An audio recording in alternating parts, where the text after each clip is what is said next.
You know, there is something quite extraordinary that happens to certain souls, and most people dismiss it as merely a medical curiosity or perhaps some defect of the inner ear. They hear ringing, you see, not the ringing of church bells or telephone calls, but something far more mysterious, a sound that comes from within, persistent and often maddening, that the physicians cannot explain and the world cannot hear. I have spent many years listening to people describe this phenomenon, this strange music that plays in the silence of their minds, and what I have discovered may surprise you. This ringing, this tinnitus, as the medical men call it, is not always what it appears to be. Sometimes, quite often actually, it is the sound of awakening itself. Now, before you dismiss this as the ramblings of an old man who has spent too much time in his study, let me ask you something. Have you ever noticed that it is precisely those individuals who seem most attuned to the deeper currents of life, those who possess what we might call a heightened sensitivity to the unconscious, who report this mysterious ringing most frequently? It is not the dull-minded who complain of these sounds. It is not those who move through life in a fog of unconsciousness who find themselves troubled by these inner symphonies. No, it is the poets, the mystics, the artists, the healers. It is those who have begun to question the nature of reality itself, who have started to peer behind the veil of ordinary consciousness. These are the souls who find themselves visited by this peculiar auditory phenomenon. And I believe this is no accident. You see, what we call awakening is not a gentle process. It is not like slowly turning up the flame on a gas lamp until the room is pleasantly illuminated. No, awakening is more like lightning striking in the darkness of night. It is sudden, it is powerful, and it leaves everything changed in its wake. And the nervous system, that delicate instrument through which we experience reality, must somehow accommodate this tremendous shift in consciousness. Think of it this way. Imagine you have lived your entire life in a small, quiet village where the loudest sound is perhaps the church bell on Sunday morning. Then, suddenly, you are transported to the heart of a great city, with its constant roar of traffic, its clanging machinery, its endless human voices. Your ears, accustomed to silence, would ring with the shock of it all, would they not? This is what happens to the soul when it begins to awaken. The psyche, which has perhaps spent years in the relative quiet of unconscious existence, suddenly finds itself flooded with new frequencies, new vibrations, new information from realms it had never before accessed. The inner ear, that remarkable organ that helps us maintain our balance in the physical world, begins to register these psychic disturbances, these shifts in the very fabric of our being. But there is more to it than this mechanical explanation, profound though it may be. The ringing that awakened souls experience often carries within it a quality that is unmistakably otherworldly. It is not merely noise, you understand. It is signal. It is communication from depths of the psyche that most people never dream exist. I have had patients describe to me ringing that seems to pulse with meaning, that appears to respond to their emotional states, that intensifies during moments of deep meditation or profound realization. One woman, a painter of considerable talent, told me that she had learned to distinguish between different types of ringing. Some, she said, felt like warnings. Others felt like invitations. Still others felt like confirmations of truths she was just beginning to understand. Now, the rational mind immediately protests against such interpretations. We have been trained, have we not, to dismiss anything that cannot be measured or weighed or explained by our current scientific understanding. But I have learned, through decades of exploring the depths of human consciousness, that the rational mind is only one small part of who we are. There are vast territories within us that operate according to entirely different laws, that communicate through symbol and sensation rather than through logic and language. The unconscious, that great ocean of psychic life that lies beneath the thin ice of our everyday awareness, is constantly attempting to communicate with consciousness. It sends up dreams, it creates slips of the tongue, it manifests in our bodies as symptoms and sensations. And sometimes, when a soul is ready to receive deeper truths, when it has developed the capacity to hear what has always been whispering just below the threshold of ordinary perception, the unconscious sends up this ringing, this tone that cannot be heard by others, but is as real as thunder to the one who experiences it. I remember a young man who came to see me, troubled by what he called the sound of eternity in his ears.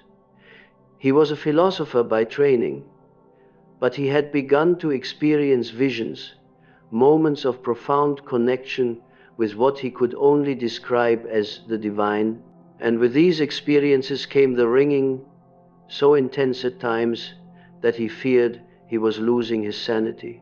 Together, we discovered that this sound was not a symptom of madness, but rather a sign that his consciousness was expanding beyond its former boundaries, that he was learning to perceive frequencies of existence that most people never encounter.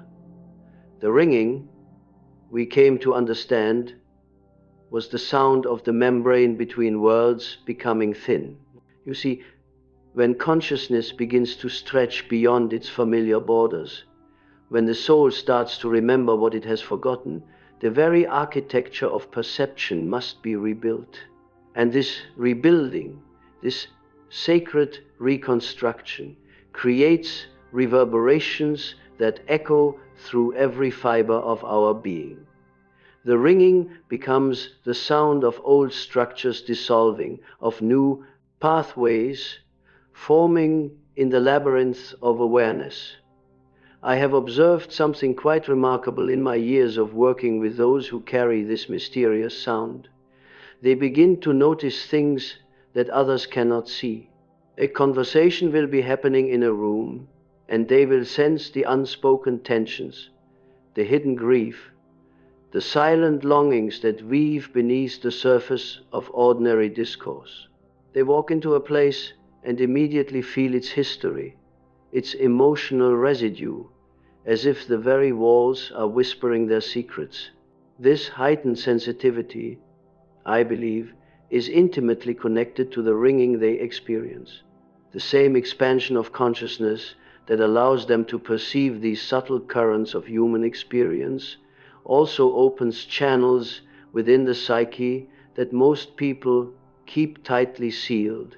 And through these channels flows information, energy, vibrations from realms that our materialistic age insists do not exist, but they do exist as surely as the unconscious exists, as surely as dreams carry meaning beyond the random firing of neurons. The ancient peoples understood this. They spoke of the music of the spheres, of divine communications that came not through words but through pure sound, through frequencies that could only be heard by those whose inner ear had been properly attuned. Modern man, in his arrogance, has forgotten how to listen to these deeper symphonies. He has convinced himself that if something cannot be dissected in a laboratory, it must be either imaginary or pathological. But the soul knows better. The soul remembers what the mind has chosen to forget. I think of another patient, a woman who had spent years in conventional religious practice but found herself increasingly drawn to direct mystical experience. She began to hear what she described as the breath of God in her ears, a soft, constant tone that seemed to deepen whenever she entered states of prayer or meditation. Her physician prescribed various treatments, none of which provided relief, because none addressed what was actually occurring. What was occurring was not a malfunction, but an awakening. Her consciousness was learning to resonate with frequencies that transcend the ordinary boundaries of sensory experience. The ringing was not something to be cured, but something to be understood, integrated, even celebrated as a sign of her spiritual development. This is perhaps what troubles me most about our current approach to such phenomena. We have become so committed to pathologizing anything that deviates from the narrow band of what we consider normal experience that we miss the profound significance of these deviations. We treat the symptoms of awakening as if they were diseases, when they are actually indications that the psyche is expanding into new territories of possibility. The ringing that accompanies spiritual awakening often intensifies during periods of transition, during those liminal moments when the old self is dying and the new self is struggling to be born. It is as if the very process of transformation creates a kind of psychic friction, and this friction manifests as sound in the inner ear. The soul is literally vibrating at new frequencies, and the physical body must learn to accommodate these changes. I have noticed that those who fight against the ringing, who resist its presence and seek only to silence it, often prolong their suffering unnecessarily.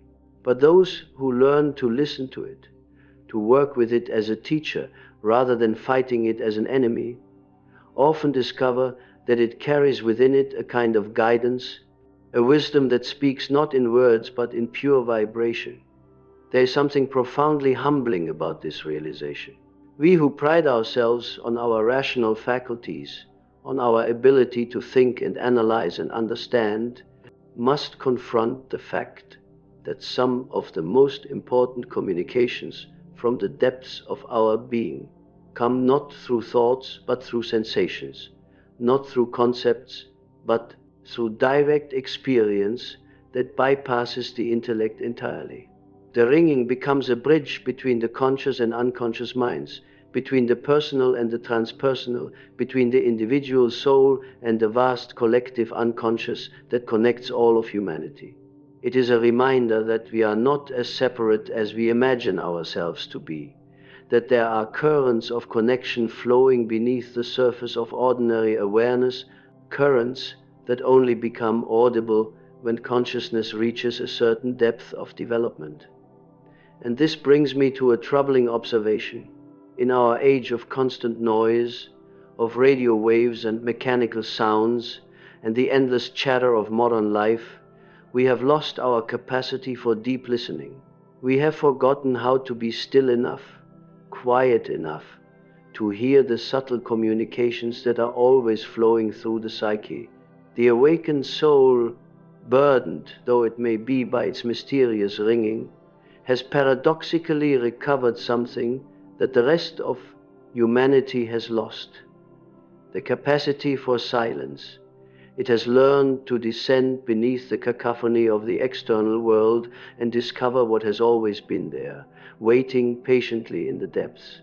This is why I believe the ringing experienced by awakening souls serves a purpose that goes far beyond what we might initially comprehend. It is not merely a byproduct of spiritual development. It is an invitation to turn inward, to develop what I have come to call the inner ear, that subtle faculty of perception that allows us to hear what cannot be heard, to know what cannot be known through ordinary means.